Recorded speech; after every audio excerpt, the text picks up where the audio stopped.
ఆ పార్టీకి ఒక ఓసిడి పట్టుకున్నది. నేను మామూలుగా చెప్పడం లేదు ఈ మాట. అబ్సెసివ్ కంపల్సివ్ డిజార్డర్, ఇది ఒక వ్యాధి. ఆ వ్యాధిని అందరికీ అంటగట్టడానికి చూస్తున్నాడు పార్టీ మొత్తం.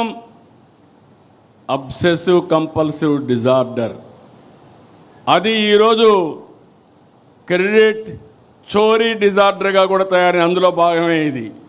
మీరు అందరూ అనుకుంటున్నారు ఒక జబ్బు ఉండే వ్యక్తి, చాలామందికి మెంటల్ ఇల్నెస్ వస్తూ ఉంది. ఇప్పుడు ఆ మెంటల్ ఇల్నెస్లో భాగమే ఓసిడి.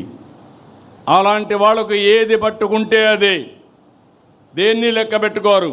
వాళ్ళ ఆశయాలకు అడ్డంగా ఎవరైనా వస్తే ఎంతకన్నా తెగాయించే పరిస్థితి వస్తుంది. వాళ్ళని ఇదే మరిగా మనం వదిలేస్తే, ఇప్పుడు జరిగిన సంఘటనలు కూడా మనం గుర్తుపెట్టుకోవాలి. మనం వదిలిపెడితే దేశానికి స్వాతంత్రం తేవడానికి మేమే ఆలోచించామని కూడా చెప్తారు.